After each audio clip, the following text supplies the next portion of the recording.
Retour du club des Jeux et nous retrouverons bien sûr en duplex Thierry Gauguin avec son invité d'ici quelques secondes, enfin d'ici quelques minutes. Pour l'instant, il est seul, mais il sera accompagné d'ici la fin de cette deuxième partie de l'émission. Nos invités, eh bien tout d'abord, M. Adoum Garoua, qui est le ministre des Sports et de l'Éducation physique au Cameroun. Il y a également avec nous M. Charles Kouo, qui est secrétaire général de la Fédération d'athlétisme. Nous a rejoint sur le plateau Mme Fatima Beyina Moussa, qui est directrice générale d'ECAIR. Bonsoir Madame. Bonsoir. Et puis bien sûr, M. le ministre Léon Alfred Opemba, ministre des Sports et chargé de l'Éducation physique au Congo-Brazzaville. Basket et lutte constitueront la deuxième partie de cette émission. C'est le dossier.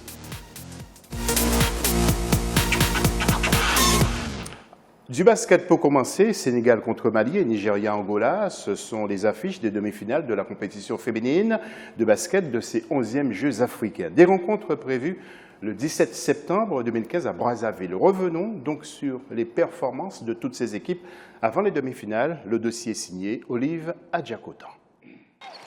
Les grandes nations africaines de la catégorie féminine du basketball sont présentes dans le dernier carré d'as des Jeux africains. L'Angola, très expérimentée, a su écarter de justesse le Cameroun dans le premier quart de finale, 58-51. Les Nigérianes n'ont pas tremblé devant les Gabonaises, 73-65, lors du deuxième quart de finale. Angolaises et Nigérianes étaient face à face pour une place en finale. Nous avons une très bonne équipe. C'est l'atout principal qui a favorisé notre victoire. Le Sénégal et le Mali sont également en demi-finale après avoir gagné les 3e et 4e matchs des quarts de finale. Les Maliennes ont montré leur suprématie face aux Ivoiriennes, 73-45. Le Sénégal a confirmé son statut de favori devant le Mozambique, 65-46. Les deux pays seront opposés dans la deuxième demi-finale pour un derby de l'Afrique de l'Ouest. On a été un peu plus fort. Au début, on a eu du mal à s'imposer, mais finalement, on a su mettre nos jeux en place en deuxième mi-temps. Et c'est ça qui fait que le score, à la fin, on a su dérouler notre jeu. Les 11e Jeux africains se déroulent du 4 au 19 septembre à Brazzaville, au Congo. Le tournoi féminin de basketball prend fin le 18 septembre. Madame Beyima Moussa, une question consacrée donc à ces Jeux. Est-ce qu'il y a une discipline que vous suivez de près, qui vous a passionné depuis le début de ces Jeux? Oui, je regarde beaucoup l'athlétisme, les épreuves d'athlétisme, hommes comme femmes. J'aime beaucoup. Ouais.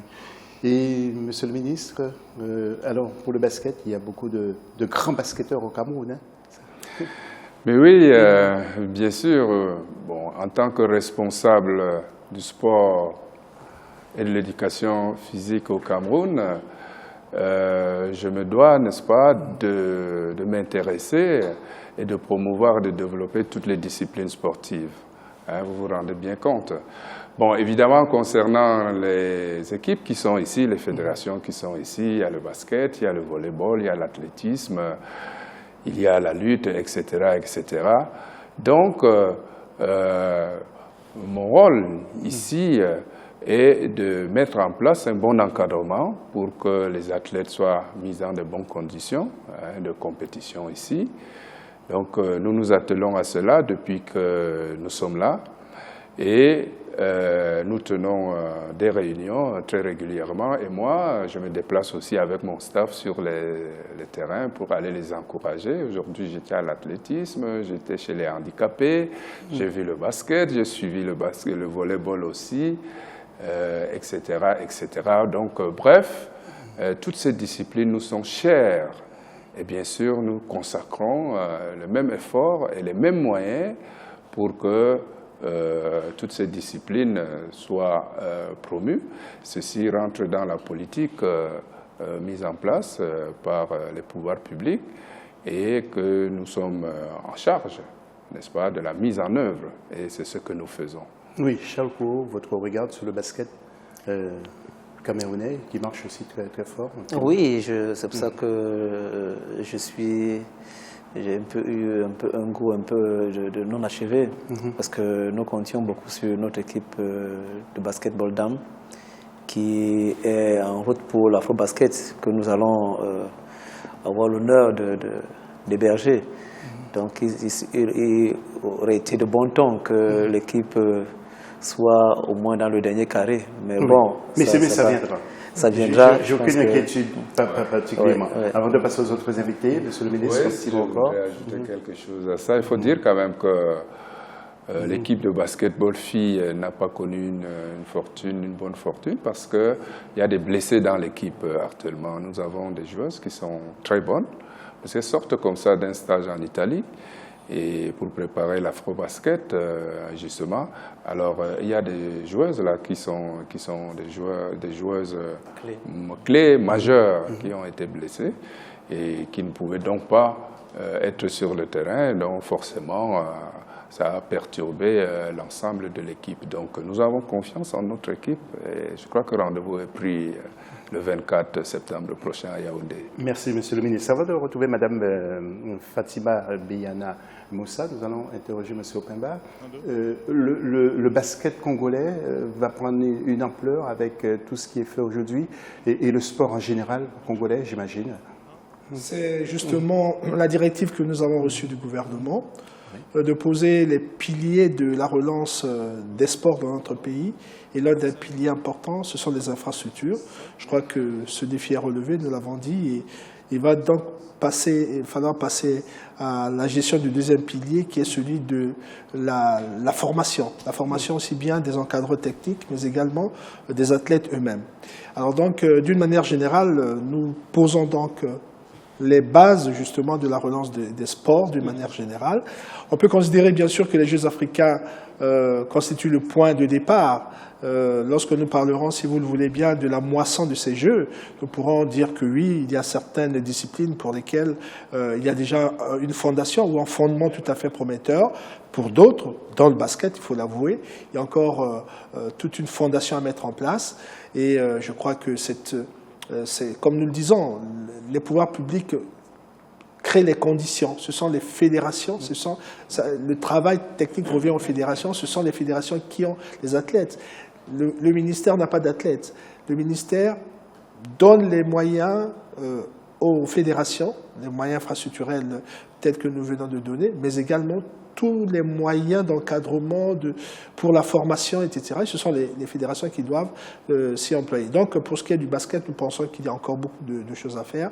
J'ai reçu le président Niang, qui est le président de la fédération, de la Confédération africaine de basketball, qui effectivement est venu nous proposer également la possibilité d'organiser ici à Brazzaville justement une compétition à ce niveau. Nous sommes tout à fait favorables, mais là aussi, c'est comme nous le disons pour les autres fédérations, nous nous engageons en tant que pouvoir public, mais c'est aux fédérations de pouvoir s'approprier justement ces opportunités pour pouvoir se mettre dans les starting blocks et véritablement s'engager. Donc pour ce qui est du basket, nous avons encore du travail à faire. Merci, monsieur le ministre. Alors, madame Fatima Beyana Moussa, vous êtes diplômée d'HEC, vous avez fait toutes vos études au Canada. Alors, votre société, la société dont vous dirigez, a pris une part importante, justement, dans cette opération, dans ces Jeux africains. Alors, comment vous êtes-vous organisé pour transporter tous ces visiteurs ici au Congo? C'est le rôle de transporteur officiel que nous avons joué, en fait, correspondait à la nature même de notre compagnie. On parle de Jeux africains et on parle d'une compagnie, Eker, qui développe depuis maintenant 4 ans à Brazzaville un hub. On a organisé l'aéroport de Maya de Brazzaville en un point d'éclatement de trafic pour toute l'Afrique centrale. Pouvoir transporter des passagers qui viennent du reste de l'Afrique venir à Brazzaville et atteindre leur destination finale. Donc la vocation panafricaine de notre compagnie a trouvé toute son expression avec les Jeux africains, parce que les délégations, les sportifs ainsi que les supporters qui sont venus pour les Jeux ont utilisé nos lignes, et même nos lignes intercontinentales aussi ont été utilisées pour les Jeux, parce que dans certains pays que nous ne desservons pas en Afrique, les gens se sont rendus par exemple à Dubaï pour emprunter les vols d'Eker pour faire Dubaï-Brazzaville.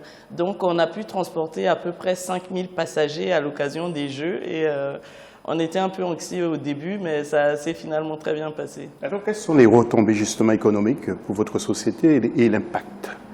L'impact économique, évidemment, c'est qu'on a pu vendre beaucoup de billets à une période qui n'est pas forcément favorable parce que le mois de septembre, c'est le début de la basse saison dans le transport aérien. Donc, c'est la fin des grandes vacances. En général, ce n'est pas une période où il y a une grande activité, mais les Jeux africains nous ont permis de vendre beaucoup de billets pendant cette période. La deuxième retombée, c'est surtout au niveau de l'image. Maintenant, on est beaucoup plus connus dans le reste de l'Afrique. Les Jeux africains, c'est quand même tous les pays africains qui sont réunis ici à Brazzaville. C'est une occasion formidable pour une compagnie comme la nôtre de se faire connaître, surtout qu'on est en plein développement de notre hub, qu'on est en pleine ouverture de lignes dans les autres pays africains. Donc c'était une occasion idéale et le partenariat avec le comité d'organisation des Jeux africains s'est vraiment très très bien passé. Merci madame, on vous retrouve tout à l'heure pour d'autres précisions à propos d'Equerre. Nous allons tout de suite retrouver sur le terrain quelque part justement Thierry Gaugan. Thierry, bonsoir. Bonsoir José, je suis entouré d'or en fait. Je suis avec Oriol Dongwo qui est médaillée d'or du poids. Elle a obtenu sa médaille ce soir, si je ne me trompe pas. Bonsoir. Bonsoir. C'est ce soir que vous avez obtenu votre médaille, non? Oui, ce soir. Je suis avec Joël Sandrine aussi, Boumi, qui a obtenu 2 médailles. On voit les 2 médailles là. Médaille d'argent au saut en longueur et médaille d'or au triple saut. Oui, au triple saut, c'est ça. Alors donc, vous allez m'expliquer rapidement. Il y a une Camerounaise, parce que vous êtes de nationalité camerounaise, il y a une Camerounaise qui a obtenu 2 fois la médaille d'or au triple saut. Madame Bango, oui. C'est votre modèle? Oui, c'est mon modèle. François, c'est mon modèle. C'est une source d'inspiration et de motivation. Ça a toujours été mon modèle. Vous avez obtenu, Oriol, une médaille d'or déjà aux Jeux africains de Maputo il y a 4 ans. Cette fois-ci, une fois de plus, vous êtes médaillé d'or. Vous êtes la meilleure dans la discipline en Afrique. Vous n'avez pas le record, hein? Vous n'avez pas le record d'Afrique. Non, je n'ai pas le record parce que le record est détenu par une Nigériane. Mais je crois qu'avec le temps, je vais réussir à battre ce record. Alors, qu'est-ce que vous avez ressenti au moment où vous avez remporté vos 2 médailles ce soir? Beaucoup de joie, sincèrement, beaucoup de satisfaction aussi. Franchement, ça n'a pas été des concours faciles, sincèrement. Et puis, voilà, je suis allée puiser jusqu'au bout. Il a fallu beaucoup de persévérance, beaucoup de concentration pour obtenir ces 2 médailles. Et finalement, je les ai obtenues, Dieu merci. Tout à l'heure, quand j'ai aidé Oriol à porter son sac, José, le sac pesait très très lourd. Alors je lui ai demandé, mais qu'est-ce que vous portez là-dedans? Qu'est-ce que vous y avez dans votre sac? C'est mon poids. On ne peut pas aller en guerre, on laisse son âme derrière. Donc, vous avez des poids dans votre sac, hein? Des poids de combien de kilos? De 4 kilos. 4 kilos. Alors il faut avoir beaucoup de force pour pouvoir lancer ce type de poids, n'est-ce pas? L'entraînement est spécifique. Oui, normalement il faut porter lourd. Il faut porter lourd? Oui, très lourd même, très lourd. Quelles sont vos ambitions pour terminer? Réaliser les minima pour les Jeux Olympiques, c'est le plus important. Et y participer, faire la finale aux Jeux Olympiques. Et vous? Pareil. Réaliser les minima et être parmi les 8 premières aux Jeux Olympiques. Donc le prochain objectif, José, ce sont les Jeux Olympiques. Vous avez pris, c'est un serment que vous prêtez devant votre ministre qui vous regarde. Hein? Vous avez un mot à adresser à votre ministre pour terminer? Oui, tout ce qu'on a dit, c'est qu'on veut remercier le ministre d'abord pour ce qu'il fait. On espère tout de même que les choses vont avancer et qu'on va pouvoir faire des stages et ils vont pouvoir nous mettre dans de meilleures conditions pour pouvoir aller plus loin. Ah bon, c'est le même souhait, n'est-ce pas? Oui, ça va dans le même sens, donc c'est la même chose. Merci mesdames, les médaillés. José, demain vous devez concourir en Zango, je crois. Vous avez une médaille à gagner. En principe, c'est prévu, mais tout verra suivant la forme, bien sûr. Merci Thierry. Monsieur le ministre, monsieur Adoum Garoua, une réaction, bien sûr, les vœux de ces 2 jeunes filles seront exaucés. Oui, tout à fait, parce que pour arriver à ce stade, ça veut dire qu'il y a eu du travail, ça veut dire qu'il y a eu un accompagnement des pouvoirs publics, parce que la compétition était de très haut niveau, ça il faut le reconnaître. Et là, elle ne l'a pas dit, mais elle a battu le record national de poids aujourd'hui. Donc, elle est dans une ligne, une courbe de progression qui est satisfaisante. Et nous la suivons, bien sûr, pas elle seule, hein, avec sa compatriote, les meilleurs qui sont suivis. Et nous allons continuer à prendre les dispositions pour qu'elles soient suivies par les meilleurs entraîneurs dans les grands centres d'entraînement afin de mieux préparer l'accès aux Jeux olympiques et surtout une bonne participation aux Jeux olympiques, bien sûr. Ceci étant dit, ça concerne l'athlétisme, mais il faut se dire aussi que nous faisons la même chose en ce qui concerne les autres disciplines sportives. Aujourd'hui, on a eu une médaille d'or en lutte féminine et d'autres médailles d'or. Donc, tous ces athlètes de haut niveau, de très haut niveau, nous allons les suivre, c'est-à-dire leurs directeurs techniques nationaux, leurs entraîneurs, ont établi des programmes, n'est-ce pas, sur un temps assez déterminé pour qu'elles puissent atteindre ces performances-là. Donc nous voulons approcher de plus en plus une méthode de plus en plus scientifique. C'est pour cela que nous avons d'ailleurs un vaste programme à ce sujet, sur 3 Olympiades, n'est-ce pas, pour détecter les talents, ensuite les former et ensuite les entraîner très dur pour répondre aux critères de performance moderne dans le sport moderne. C'est-à-dire il y a les talents, il y a les infrastructures sportives évidemment, il y a aussi la formation, le ministre l'a dit tout à l'heure, et il y a la participation aux compétitions. Ce sont là quelques critères de performance pour atteindre la haute performance sportive. Il faut que ce soit méthodique, scientifique, et nous avons un programme comme ça qui concerne une dizaine de disciplines sportives.